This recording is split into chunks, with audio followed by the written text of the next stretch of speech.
جسے چاہتا ہے اپنا ملک عطا فرماتا ہے، واللہ واسع علیم، اور اللہ تعالیٰ وسعت والا اور علم والا ہے۔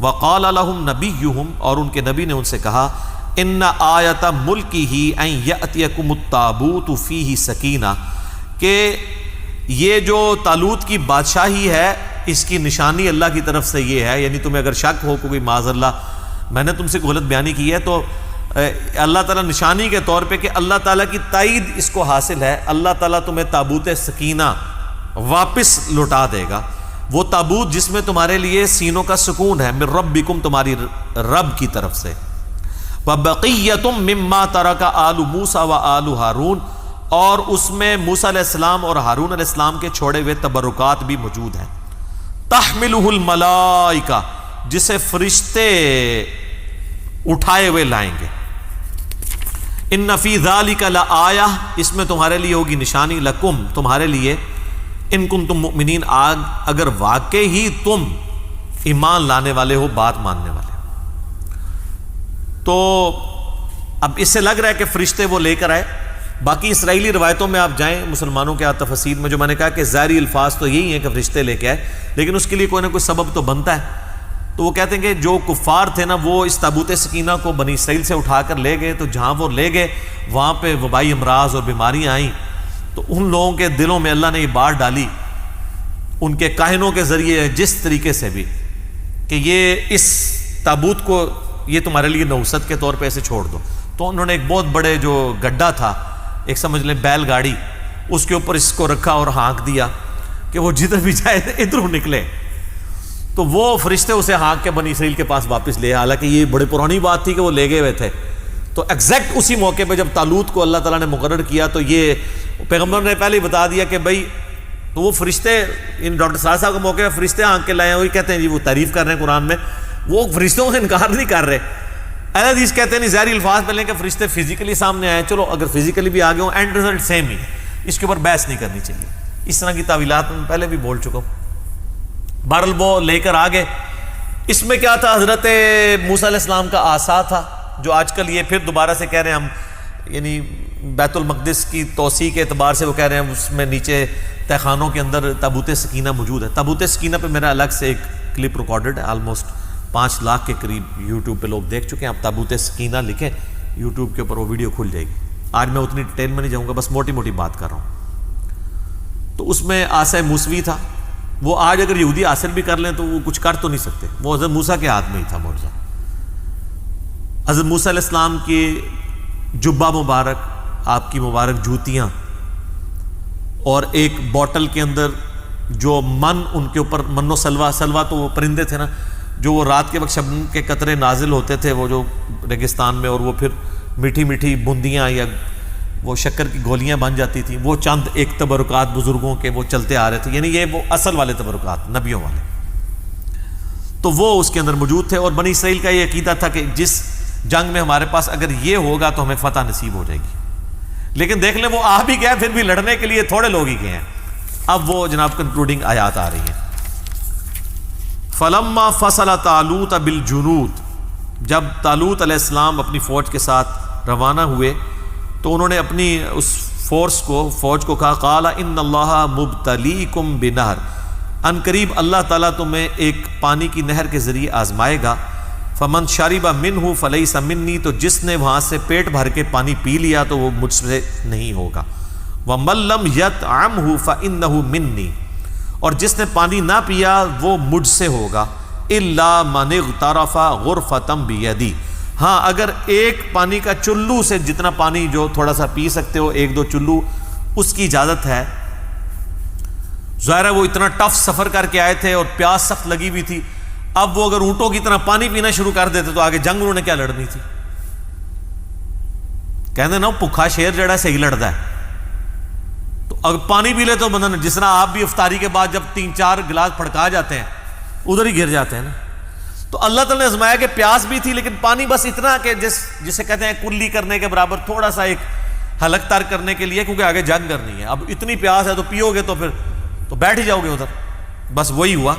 فشربوا منہ الا قلیلا منہ، تو اکثریت نے پانی گھٹا گھٹ پی لیا، چند لوگوں نے، اور وہ بخاری میں آتا ہے 313 لوگ تھے، جس طرح صحابہ بدر 313 تھے، انہوں نے جو ہے نا وہ، لیکن وہ 313 نے پھر کایا کلب کر دی. آج لاکھوں کے اجتماعات ہو رہے ہیں دنیا میں، کوئی فرق نہیں پڑ رہا. یہ فرق ہے، وہ 313 نہیں ہے. فلما جاوزہ ہوا والذین آمنوا معہ، جب وہ اس نہر کو عبور کر کے جو ہے وہ طالوت کے ساتھی آمنا سامنا ہوا ان کا جالوت کے ساتھ، قالوا لا طاقت لنا اليوم بجالوت وجنودہ. تو اب دیکھ لیں بزدل لوگوں نے تو یہی کہنا تھا نا، زیادہ تر تو بزدل تھے جنہوں نے پانی بہت زیادہ پیا. وہ کہہ لگے آج تو ہمارے اندر کوئی طاقت نہیں ہے کہ جالوت کا مقابلہ کریں. اس کا قد بھی اتنا اونچا تھا کہ بنی اسرائیل کے لوگ اس کے ٹخنوں پنڈلی تک آتے تھے. ایڈی وڈی وہ بلا سی، تو اس کو کون گرا سکتا تھا؟ پھر اس نے زیرہ بھی پہنی ہوئی ہوتی تھی، فل زیرہ کے اندر ہوتا تھا.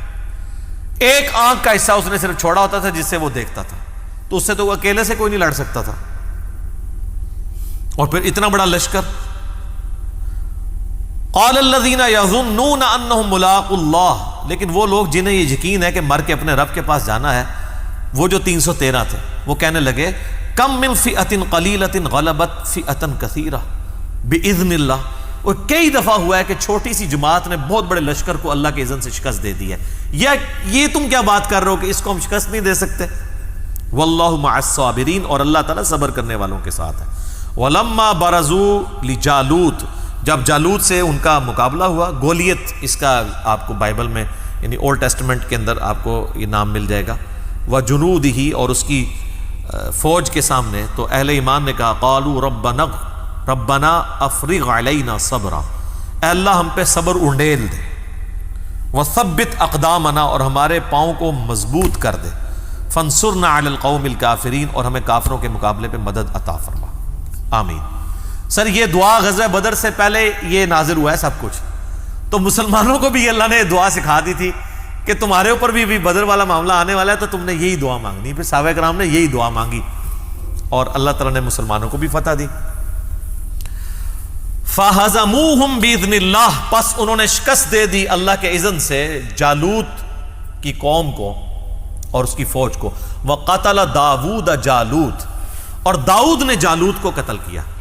یہ داؤد علیہ السلام کی عمر اس وقت کہتے ہیں 16 سال تھی، اسرائیلی روایتوں میں آتا ہے، اور گڈریے تھے، بھیڑ بکریاں پالا کرتے تھے.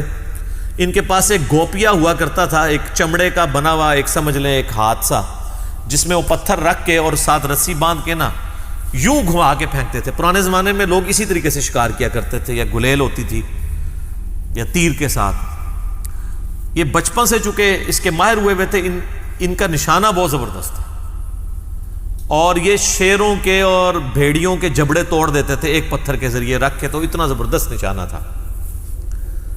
تو بس انہوں نے اپنی ایکسپرٹی استعمال کی. وہ ایک اونچی جگہ پہ، پہاڑ پہ یا ٹیلے پہ چڑھ گئے، اور یہاں پہ لوگ یعنی گھبرائے ہوئے ہیں کہ اس کو جالوت کو کیسے گرائیں گے.